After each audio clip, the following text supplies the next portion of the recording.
રખિયાલમાં જે હથિયાર લઈને અને જે અસામાજિક તત્વો ફરતા હતા તેની સામે હવે પ્રશાસને બાઈઓ ચડાવી છે।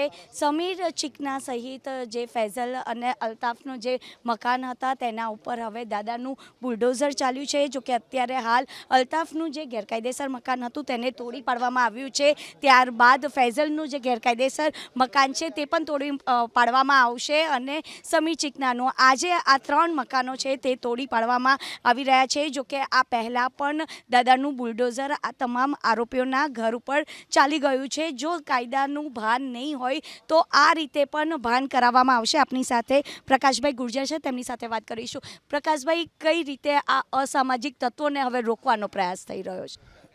જો આ જે ગુનેગારો છે, ગુનેગારો ઉપર પોલીસે સખત કાર્યવાહી કરી છે, ફરિયાદ દાખલ કરી છે, અટક કરી છે, રિમાન્ડ લીધા છે, બધું જ કાયદાની અનુસાર ચાલી રહ્યું છે।